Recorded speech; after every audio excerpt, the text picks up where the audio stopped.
dalam doa itu diantara isinya adalah, ya Allah, aku mohon kepadamu agar berkenan menunaikan janjimu untukku. Ya Allah, karuniakanlah untukku apa yang telah engkau janjikan. Ya Allah, seandainya engkau membinasakan pasukan kaum muslimin, niscaya engkau tidak lagi disembah di muka bumi ini. Ya.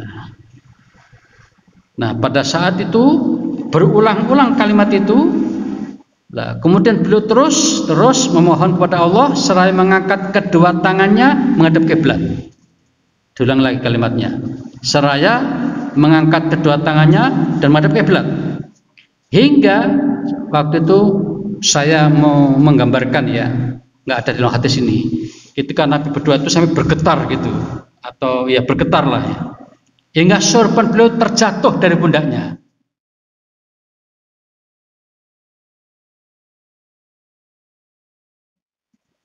Tentang mengangkat tangan dan menghadap kiblat ini pernah terjadi pada masa Nabi masih hidup. Ini dikisahkan oleh Umar bin Khattab. Suatu saat ketika akan terjadi perang Badar. Perang Badar ini perang yang sangat terkenal. Jumlah musuh atau kaum musyrikin sekitar 1000 orang. Sedangkan sahabat atau kaum muslimin 319 orang. Jadi sepertiganya. Menurut hitung-hitungan, ya, dari aspek SDM-nya jelas kalah umat Islam. 300 banding 1000, ya, 1 banding 3. Itulah sebabnya kira-kira kemudian Nabi berdoa dengan sungguh-sungguh, berdoa dengan sungguh-sungguh, dengan sangat serius, dengan sangat intensif, yang kemudian ulama belakangan, sebagian ulama belakangan, doa ini yang mengilhami istilah istighosah itu dari peristiwa ini. Istighosah itu dasar Al-Quran. Nanti saya sampaikan ayatnya. Nah, ketika Nabi menghadapi perang yang seperti ini, yang kira-kira secara jumlah kalah gitu, maka Nabi minta tolong kepada Allah untuk mendapatkan kekuatan plus. Di 300 itu mendapat kekuatan plus. Di sini hadisnya disebutkan, fastakbala Nabiyullahi sallallahu alaihi wasallam al-qiblata. Jadi Nabi ketika itu menghadap kiblat.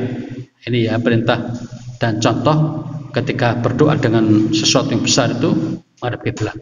Tsumma maddayati, kemudian mengangkat kedua tangannya. Faja'ala yahdifi birabbi, kemudian berdoa. Jadi menghadap kiblat, mengangkat kedua tangan. Ini hadisnya. Di dalam doa itu diantara isinya adalah, ya Allah, aku mohon kepadamu agar berkenan menunaikan janjimu untukku. Ya Allah, karuniakanlah untukku apa yang telah engkau janjikan. Ya Allah, seandainya engkau membinasakan pasukan kaum muslimin, niscaya engkau tidak lagi disembah di muka bumi ini. Ya. Nah, pada saat itu berulang-ulang kalimat itu. Nah, kemudian beliau terus memohon kepada Allah seraya mengangkat kedua tangannya menghadap kiblat. Diulang lagi kalimatnya. Seraya mengangkat kedua tangannya dan menghadap kiblat. Hingga waktu itu saya mau menggambarkan, ya, nggak ada di dalam hadis ini. Ketika Nabi berdoa itu sampai bergetar gitu, atau ya bergetar lah ya. Hingga sorban beliau terjatuh dari pundaknya.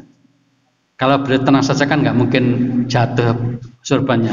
Jadi kira-kira ada getaran gitu, lalu terjadi gerakan pada sorbannya sampai jatuh. Maka Abu Bakar pun datang untuk mengembalikan sorban beliau ke pundaknya, lalu duduk di belakang beliau.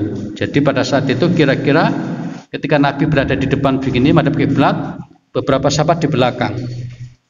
Lah, menyaksikan Nabi berdoa tadi itu dengan sungguh-sungguh, ya, kedengaran oleh sahabat-sahabat itu, kedengaran.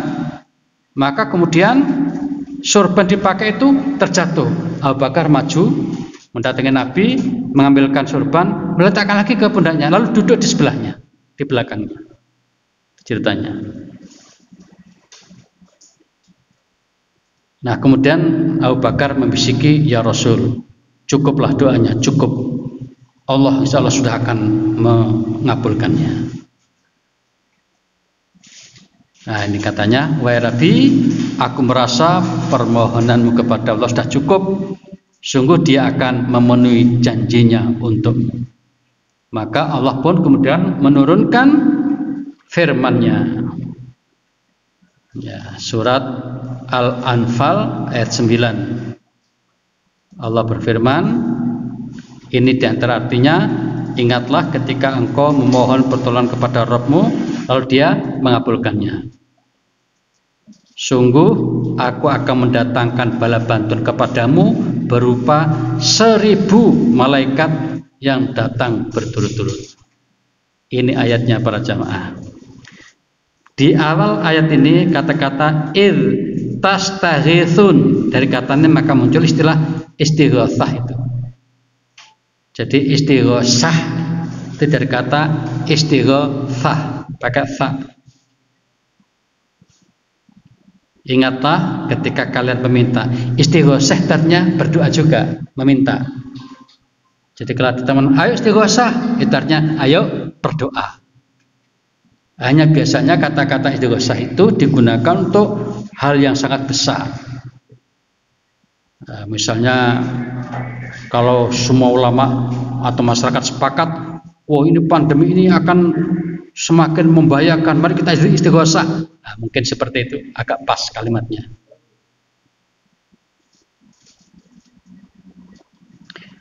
Allah pun kemudian membantu beliau dengan para malaikat dalam hadis sahih riwayat Muslim ini. Nah, para jamaah, Nabi merasa mendapatkan wahyu ini dan tentu sangat tenang hatinya, yaitu walaupun 300 orang menghadapi 1000 orang, karena Allah menurunkan 1000 malaikat, maka jumlah tentara Islam menjadi lebih banyak, 300 plus 1000 malaikat. Dan datanya berturut-turut, bertahap sesuai dengan kebutuhan. Jadi kalau kita membayangkan kalau pas terjadi kekacauan perang itu, sana 1000 lari ke sini, umat Islam 300, maka di area-area kosong itu turunlah malaikat, kemudian ikut membantu membinasakan orang-orang kafir itu, orang-orang musyrik itu. Nah, dalam pengertian lain didukung oleh ayat berikutnya nanti pada ayat yang kesekian, Allah berfirman, wa ma ramaita idz ramaita walakinallaha rama. Jadi ketika engkau melepaskan panahmu itu, bukan kamu yang melepaskan itu, tetapi Allah yang melepaskannya. Itu maksudnya adalah dukungan dari malaikat tadi itu. Jadi kalau boleh dari pendekatan psikologis gitu, kira-kira itu umat Islam kalau punya 300 semuanya fokus. Oh gitu. Fokus sehingga ketika melepas tuh tes titis, tes titis, tes titis, kita kira begitu. Nah, didukung oleh malaikat tadi itu. Jadi pengertian 1000 malaikat ini kan ya susah ya, seperti apa itu, bentuknya kayak apa itu. Nah, dengan pendekatan psikologi tadi sedikit membantu. Jadi walaupun 300, tapi karena orangnya itu siap lahir batin, lebih fokus, sehingga tidak ada yang percuma ketika dia melepaskan. Jerat kena, jerat kena, jerat kena. Sehingga 1 lawan 3 nggak ada masalah. Kalau orang-orang menjadi pendekar 1 lawan 10 aja berani, apalagi hanya 1 lawan 3. Wallahu a'lam bishawab. Intinya Nabi kemudian doanya ini dikabulkan.